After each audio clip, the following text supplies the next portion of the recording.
Hey, what's going on, everybody? Welcome back. It's Matthew with Watty's channel. Today, we're actually looking at one of those exciting videos that I've been wanting to make. So, I guess this is more of a unboxing slash pickup video. Now, the only unboxing video I've ever made, if I had to guess, I'd say somewhere like episode 35 or something like that, if I recall correctly. So obviously it was like very early in my YouTube filming days, and I think even to this day that's probably one of my least viewed videos of all time by a landslide. So I normally don't always do unboxing videos or pickup videos based on, you know, the view count of that one video. Otherwise, over the last couple of years, I probably would have come down here every single day, multiple times, filming different videos of items received. But you know what? That's what the room tours are for, and that's what like the individual videos talking about certain action figures are all about. And today I was actually going to do one of the bootleg videos for the miniature wrestling figures. I'm probably going to hold off on that until tomorrow. Reason being, just about 20 minutes ago, I got a package from UPS. It was one I was expecting, and they are absolute holy grail items. One of these figures I did not think I would ever locate a day in my life, and the fact that I was able to acquire him and a group of other figures at the same time, absolutely amazing. The one downside I have to say is he did have another holy grail item for me, and I put an offer. Unfortunately, we couldn't come to an agreement. I tried to raise my offer a few $100, but you know, as a seller, he definitely has the right to ask for whatever he wants, and I understand. For someone that's worked with me and allowed me to pick up all these awesome items, you know, I don't fault him for wanting to try to get the most bang for his buck, etc. So, but this video is in reference to purchases made from Ken Schultz. Ken, you rock, brother. Thank you so much for these. I absolutely love them. And in the comment section, I will put Ken's eBay account as well. And that way, click on the link and you can look at, see what else he has available. And you guys can pretty much guess once I go through these figures, that one holy grail item that I'm looking for. Right now, I'm currently the only bidder. Hopefully, I'm begging I win that auction because crazy excited about picking that one up. So, what have I considered to be one of my holy grail items? And to me, this is a true holy grail. And it is an LJN, of course. And it is one of my all-time favorite action figures.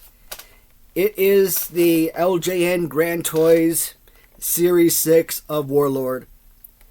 And to me, you know, figures like Warlord and Ultimate Warrior from Series 6, the likelihood that you actually ever find those figures on sale is going to be so few and far between.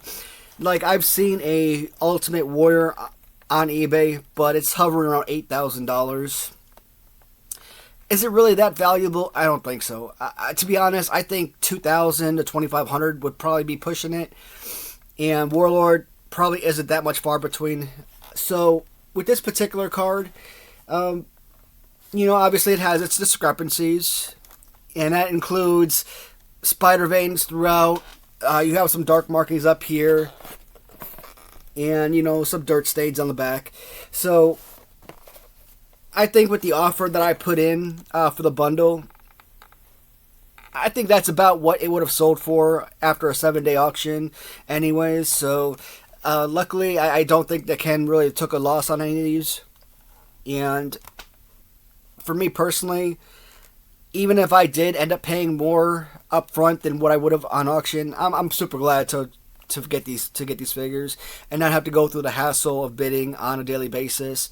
And like I said, I was able to meet a new awesome seller and one that I plan on doing a lot of business with in the future. And to me, those guys that work with you, to me, they always deserve my business. There's so many folks out there who just are not willing to entertain any offer, and it drives me nuts.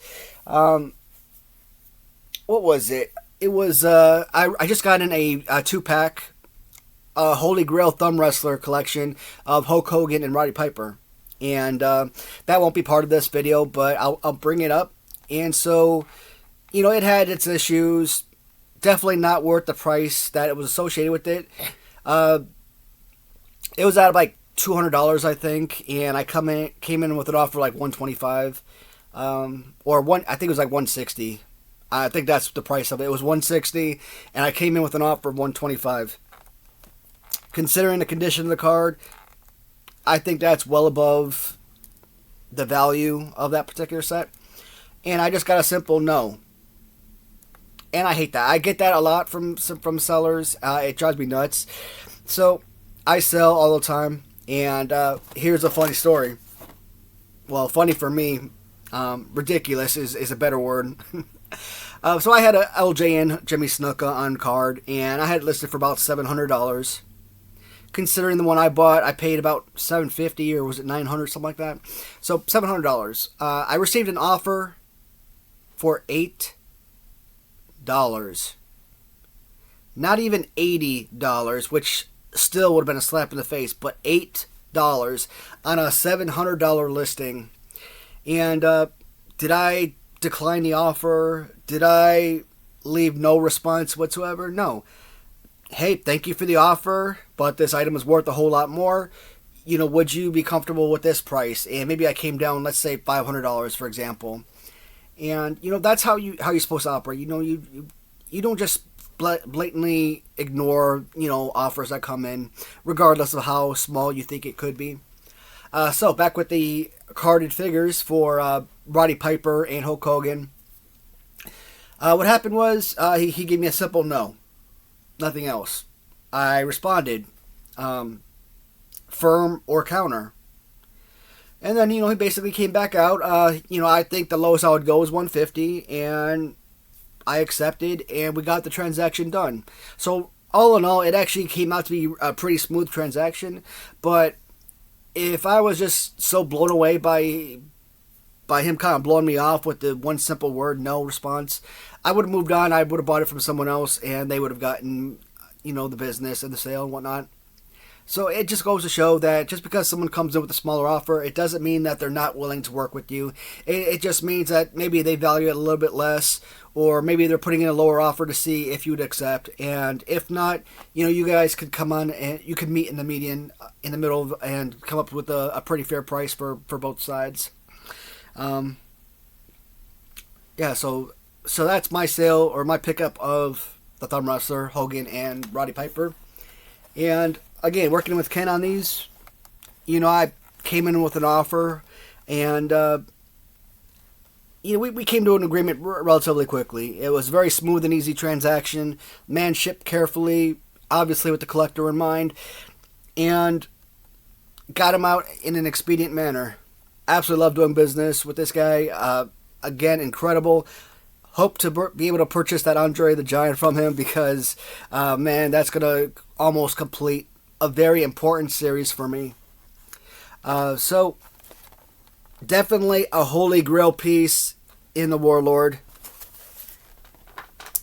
Now, in that bundle of figures that I acquired, I also picked up a figure that I don't necessarily classify this as a holy grail piece, but it is, to me, one of the most important pieces of the entire line.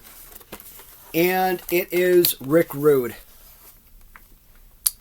So, I think kind of like Rick Rude, I've been saying that Rick Rude is probably like the worst action figure ever created. I think I'm going to backtrack on that statement, because there is a very similar pose of Macho Man in original San Francisco Toymakers, where he's in basically multicolored outfit, and then there's another one where he's in the same exact pose, where he's like in a black and white outfit, you know, and like Macho Madness or something. And to me, that could be the worst action figure ever. I still think that Ron Simmons' Galoob, because of that stupid fused hand to the chest, makes it one of the worst figures ever. The simple fact that this is rubber and that this is an 8-inch figure, I'm starting to lean towards this being much higher and no longer my number one as worst figure. It is still a very unplayable figure, so definitely not anything I want to pay $2,000-$3,000 for. And I think most of the time when you sell Rick Rude on auction, you know, whether you're starting at like 99 cents or $200, this guy normally goes for around $600 to $900. And that $900 sale, it usually has to be like a pretty mint figure. And, you know, again, I'm not a perfectionist. Well, I am a perfectionist, but when it comes to picking up these cards, they don't have to be 100% mint. I mean, it's more important just for me to be able to own these guys on card than anything else. And so you look at some of like the creases and the lifting of the hanging tag. You know, more of the little bleed on the back. I think it's a fair deal overall, and I'm hoping that Ken agrees. I'm super thrilled to have these figures. I couldn't be more thrilled. And getting Warlord was a holy grail.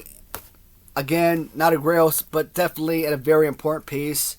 And this puts me one step closer to completing the collection. Now, from Ken, I did pick up 2 other figures. The thing is, I actually owned both those figures already. We'll start with number 1, which is Islander Haku. So originally when I was bidding on this, I really wanted the other 3 figures, and I decided I kind of threw a much bigger offer in if we included all 4 figures. And the reason I wanted this one is because the Haku I have, the bubble was coming off the card. I kind of had to tape it up or glue it down a little bit. But I don't even know if that's even going to hold. And I was hoping that this would be in much better shape. Now, the bubble does appear to be holding firm to the card, which is phenomenal. But I think with the overall spider veins and, you know, kind of creases around the edges, the one I have still might be in better condition. But I'm not going to make a fuss about that. I mean, to me, these guys are essentially money in the bank. And do I plan on reselling? That's the hard part. You guys know, I mean, I have so many duplicates that, yeah, I don't mind selling duplicates from time to time, especially when it's like loose Hasbro or loose LJN figures, etc. But when it comes to cards like this, I have such a difficult time letting them go, even if I already have one left over. So, I don't know. I don't have any plans right now to sell the duplicates. I'm thinking that I'll still keep the original where they are. And the spares that I bought will probably go into another room. Or, I don't know, maybe I'll just pack it away or something. But I don't want to just do that. I don't want to just pack them away and not ever see them. I want to have them on display somewhere. So I'm thinking maybe my second living room that I have my games and stuff in, my movies and all that. Maybe I'll put up a shelf or something and kind of display them behind the couch or something. So, yeah, even the duplicates serve a purpose. As you guys know, the Haku figure in general is one of my top 10 least favorite action figures from LJN. I am not crazy at all about Haku, but again, he is part of one of the most, if not the most, no, it is the most important series from LJN. So I've always said that Series 1 and Series 6 LJN figures easily produce the most important figures, most playable figures, best looking figures aesthetically. Haku, I love from the waist down, great figure. I love the display of the Islander pants, but it's just a pose. I can't stand it. And kind of look at the back of this card, see if there's anything really different. Not necessarily. And I've always said that there was one LJN figure on card that I wanted more than anything. In fact, I kind of exaggerated. I don't feel that way, really. But I kind of said if I had to trade in or sell all of my other carded LJNs just to end up with this one figure on card, I would be content. Now, I do have this figure already on card. It is AFA graded, so that is still going to be my premier figure for this line. But as a backup or a spare, another fantastic addition. Who is it? Big Boss Man. just like the Haku figure, as a spare figure, I'm probably going to put it upstairs in the living room or something for display. That way I'll, have something to kind of look at when I'm in the living room. And so a couple years ago, so 2020, was it? Yeah, 2021. So the last time I went to school, I think it was like May or June of 2022. Yeah, I think that sounds about right. I'm trying to think. I can't remember when I finished school because I was still going for my doctorate's degree. And, once my VA benefits ran out, my going to school basically ran out too. But anyways, in the past, when I started first initially collecting in 2021, I had that little glass display case up in my my living room upstairs, and I used to always have my loose Hasbro figures displayed up there. And every time I was like doing homework or something, I'd always take a break, kind of walk in the living room and just stare at the figures. Just get a lot of enjoyment from that. Or if I want to take a break in between making YouTube videos, because there was a time where I was just filming in the dining room. I'd want to look at the figures. It just brought a lot of joy just to see them there. But the wife hated me using that beautiful glass display case for plastic naked men, as she calls them. So I ended up bringing absolutely everything as far as action figures down here, and well, you've seen how much the room has expanded over the last couple of years. But Big Boss Man, like I said, without even having to come down here to look at the stuff, just being able to just walk in that living room and just kind of like look at the figures, absolutely would love that. So even having spares makes a lot of sense for me.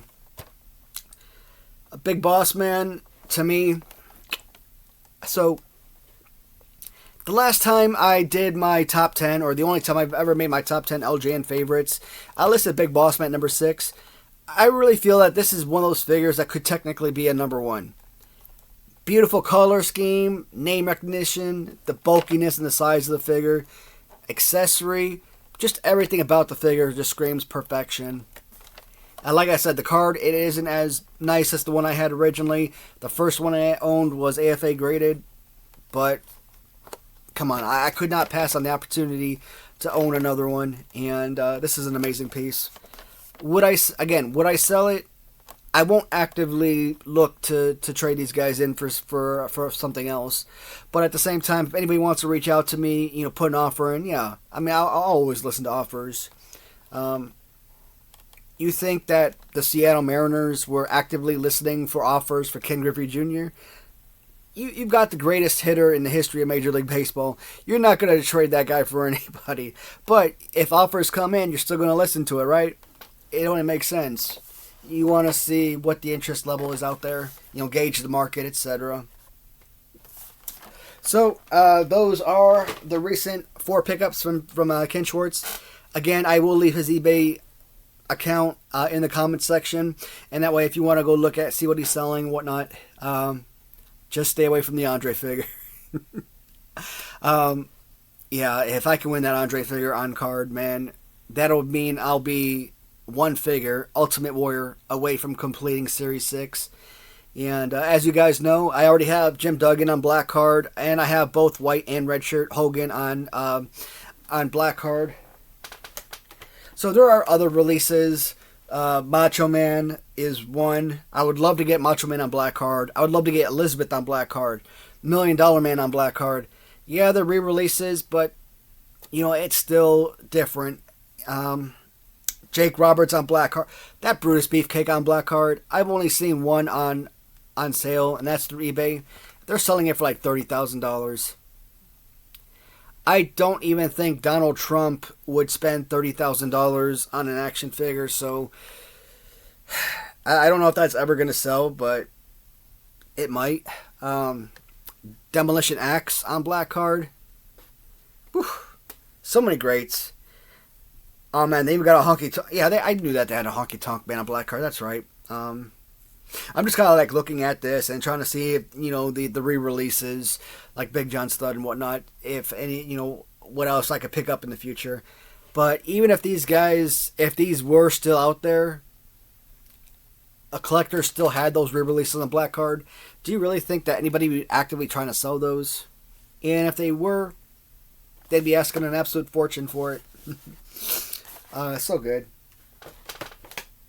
Oh, you guys already know about Mike Cardillo. I've talked about him many times before. I think I've even brought up his eBay channel or eBay account. He doesn't sell on eBay that often, but when he does, awesome. Again, if you've seen photos of his collection, the way that everything is displayed, encased in hard plastic acrylic cases and everything, absolutely amazing collector. And it deeply saddens him that he has to sell his collection, but I think one of the reasons he likes doing business with me is because he knows how much I love and appreciate, these figures and whatnot and what they mean to me. And I'm not just someone that's going to buy them and resell them. That they're for my personal collection for life. And through him, I bought some of my most favorite commodities. Jake Roberts. I got Coco Beware from him. Outback Jack. Ted Arcidi, not exactly my favorite figure, but you know how much I like the big bulky guys. So I got the Ted Arcidi figure. I got Demolition Axe, and that's AFA graded. After that, I bought the Lou Albano on card, the one without the red on his t-shirt lapel, so just a plain white shirt. That was a nice variant to go along with the red shirt that I had on card as well. And I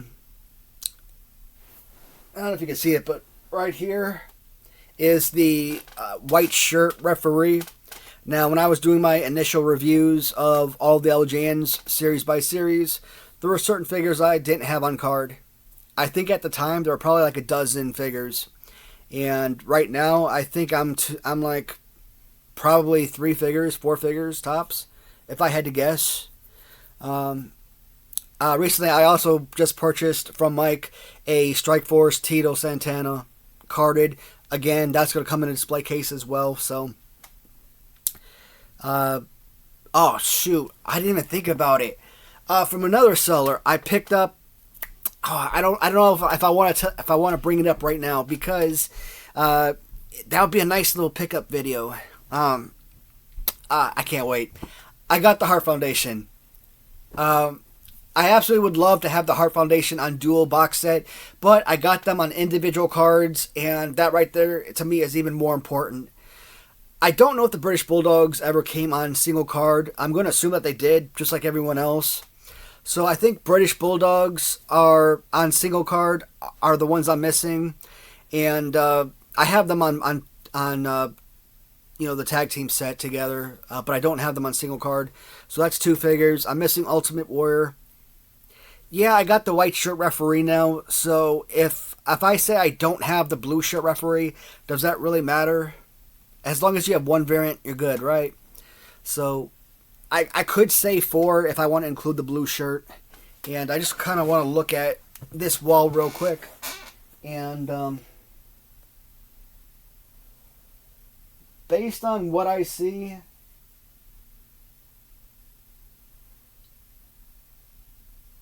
I think that could be it. Okay. White shirt and red shirt Hulk Hogan. Yes, I have the re-releases on black card, but I don't have them on blue card.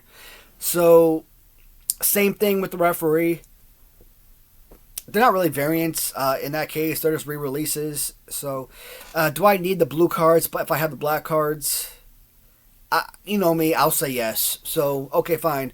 I'm at about half a dozen now, but still, considering the figures I was missing when I was doing those reviews, going over all the carded and individual figures, to be this close to completing the carded collection, I'm not gonna know what to do with myself if I'm ever able to complete the collection. And I think if the day comes where I get all the figures and the only thing I'm missing is Ultimate Warrior, and the only Ultimate Warrior costs $8,000 or $8,500. I told you guys before, I would essentially have to win the lottery in order to go out and pay that type of money for one single figure. And we're not talking $400,000 or $500,000. We're talking, we gotta be something in the millions, right? I would still need that money to live on for the rest of my life. So, shelling out close to 10 grand for an action figure, it's just not. It just doesn't make sense, not financially, and based on value. Value is what someone is willing to pay, but just because one person can shell out 10 grand doesn't mean that that's necessarily what you would get if you ever try to resell it. And that's another thing. I've always said these are my collections are going to stay with me for life, but if I get into old age and whatnot, and I have nobody to pass my collections down to, and we want to go cruising or go on vacations, stuff like that, this stuff will have to be resold in order to basically pay for that stuff, right? And if I get to enjoy these for another 30 years or so, would that be sufficient? I guess only time will tell. But guys, for me, just a simple video, not a whole lot of discussion in this video. I just wanted to show off the new acquisitions, primarily the Rick Rude figure and of course the Warlord. And again, I also wanted to give a shout out to Ken, of course. Awesome seller. So glad that I found his page and was able to do business with him. And yeah, I will do another Grail video once those Heart Foundation figures come in. And I'll probably throw in the added figures that I got from Mike to include the white shirt referee, because that's still a relatively new acquisition. I just got that in like the last month or so. And of course the white, or the Tito Santana Strike Force carded figure. Again, another Grail item. Hate the Tito Santana figures, but still, that one on card is like crazy rare. So super thrilled to get those, and that will be the next pickup video. Tomorrow we are going to look at in the next video. So yeah, tomorrow for me when I film it, based on today's date, it'll be a couple days. So today's Wednesday. I'll film the video on Thursday. I'll post it on Friday. This video will be posted on Thursday. You're going to be looking at those little 2-inch wrestling figures, bootleg. I think I got the complete collection. But that'll be a very simple video. Like, that could literally be like a 5 to 10 minute video. I don't have a lot of information about that one, so not going to be a crazy long discussion or anything like that. But guys, as always, thank you so much for watching, per usual. And if you have any questions for me, or if there's a specific toy line or something that you're looking for, maybe I have it, and if I can, I'll do a video on them. Specific action figures, let me know. I always love to do videos based on your guys' recommendations. So, but that's gonna be it for now, guys. Again, thank you so much for watching, and I will see you in the next video. Goodbye, everybody.